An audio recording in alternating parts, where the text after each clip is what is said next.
For certain teams out there, it seems like injuries are unavoidable. Lance is down right now. Garoppolo off on a cart. Brock Purdy, the wrist injury. He can't throw. What a turn of events.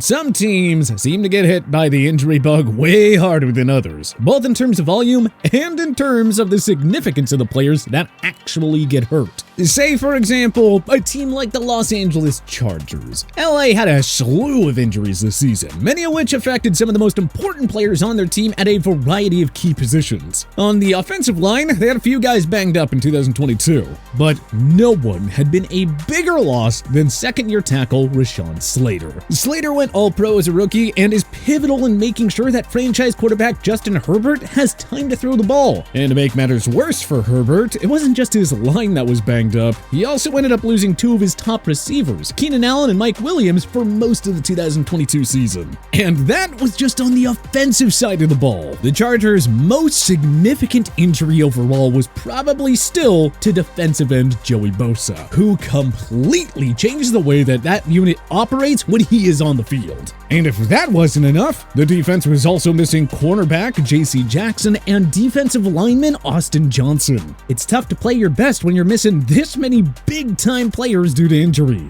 Now keep in mind, all these injuries were to very important players, and that was just last season. But the Chargers have a pretty rich tradition of losing key guys throughout the year.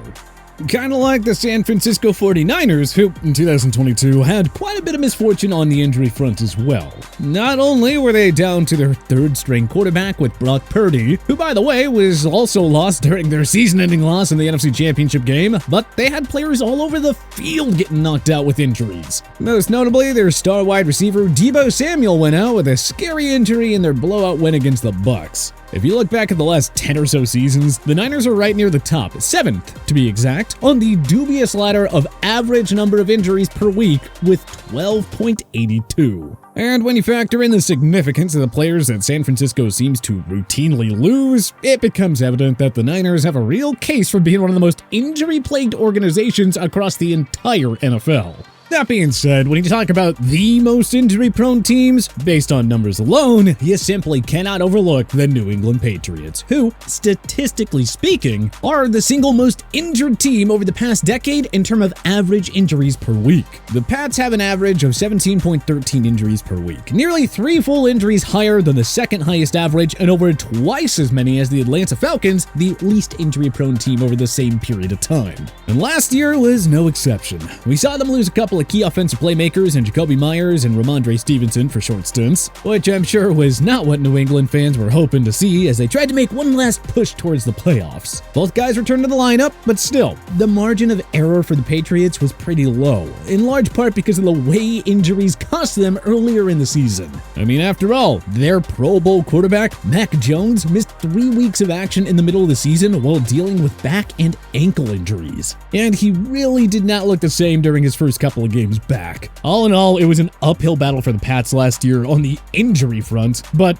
I suppose that's nothing new. Sticking in the AFC East, the New York Jets have had a rough go of it with injuries as well. Not only did they lose Breece Hall, who was looking like one of the most electric rookies in the league last year, but then, when they had finally found some magic with Mike White at quarterback, he too got banged up. The Jets, like New England, are no strangers to the injury bug. They have averaged 13.77 per week, making them statistically the 5th most injured team in the league over the last 10 years. And I guess last year's injury barrage should have been expected. After all, the year started off with Mekhi Becton, a former first-round pick who was meant to be a linchpin in their offensive line, going out for the season with a kneecap injury in August. That really set the tone for yet another painful season of watching key players go down with injuries for the die-hard Jets fan base, which I'm sure is something that Cardinals fans can relate to, because man, have the Arizona Cardinals been bitten by the injury bug in a big way. Obviously, there is no arguing their most significant injury as of late, for anyone who's been living under a rock, their franchise quarterback, or at least they hope so. Kyler Murray went down late in 2022 with a torn ACL. At least Cardinals fans can take a twisted solace in the fact that their season really wasn't going anywhere at that point anyways. But that too is largely the result of key players missing time. I mean, the Cardinals put 5 offensive linemen and Zach Ertz, their burly tight end, on the injured reserve. No wonder Kyler Murray got hurt. The guy had to run for his life all year long because of the injuries to their offensive line. Obviously, there were non-injury related issues that held the team back, but that doesn't take away from the fact that they've really had brutal luck with injuries. But that's just the way it goes sometimes. There are certain organizations that just seem to be incredibly unlucky when it comes to injuries. And fair or not, that's going to have a significant impact on the results of their season. The Pittsburgh Steelers are another prime example of this. Obviously, any team that featured Big Ben Roethlisberger at quarterback for nearly 2 decades is going to have a reputation for dealing with injuries. After all, he was basically the poster boy for the injury report throughout most of his career, largely because he loved the theatrics of playing through injuries, which in his case may or may not have actually been that serious. But I digress.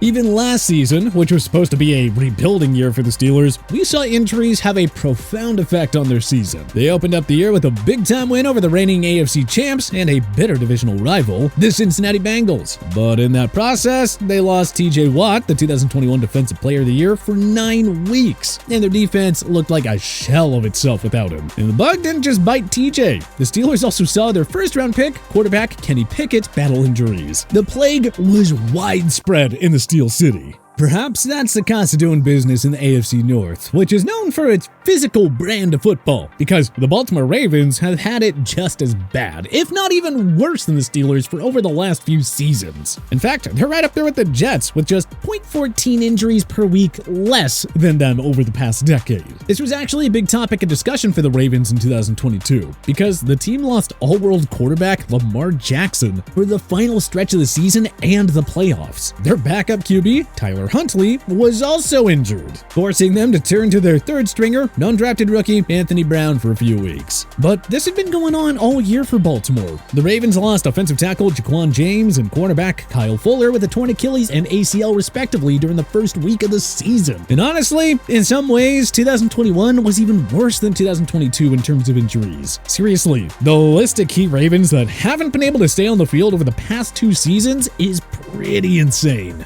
Next up, we have the Houston Texans, a franchise with bad luck that extends far beyond just injuries. But even beyond their recent twist of fate with Deshaun Watson, the guy who was supposed to finally bring some stability to the quarterback position in Houston, the Texans have had an absolute nightmarish run with injuries. A couple of years before Deshaun got wrapped up in his legal situation, they lost him to a season-ending ACL injury, and their defense was built around J.J. Watt, which is a surefire way to end up on the wrong side of the injury luck. And that was back when the Texans were actually relevant. Even now, back in their rightful place as a perennial cellar dweller in the NFL, they've still managed to rack up injuries in a rather impressive way, losing key skill players like Brandon Cooks and Dameon Pierce at multiple points last year. The Colts are another team with a long, twisted history of injuries, dating all the way back to the neck injuries that fractured their relationship with Peyton Manning, and the countless injuries that kept Andrew Luck out of action and ultimately pushed him towards an early retirement. Yes, both these guys had pretty good runs with the organization, and Colts fans should be grateful. But man, is it tough to end up losing not 1, but 2 franchise quarterbacks due to injury, and not just for the year either. Last year, it was more the same for the Colts, losing important players like linebacker Shaq Leonard to injury. And last but certainly not least, we have the New Orleans Saints. And this one really speaks for itself, as the Saints were one of the most injury-riddled teams of 2022. Every week, it seemed like it was someone new going out with an injury in New Orleans. And that is in addition to starting quarterback and wide receiver 1 Jameis Winston and Michael Thomas already having been out for the year. Thomas, who at one point was one of the most feared receivers in the league, has barely played over the past few seasons. But I guess this shouldn't come as a surprise to Saints fans. After all, New Orleans always seems to find itself losing players to injuries way more than the rest of the teams in the league. But which NFL team do you think gets hit the hardest by injuries? Let us know in the comment section below. If you liked this video and learned a thing or two, clicking the like button helps out a ton. And hey, we appreciate it. If this is your first time coming around to TPS though, subscribing is a great idea because we put out videos like this every single day. But as always, thanks for watching and we'll see you guys next time.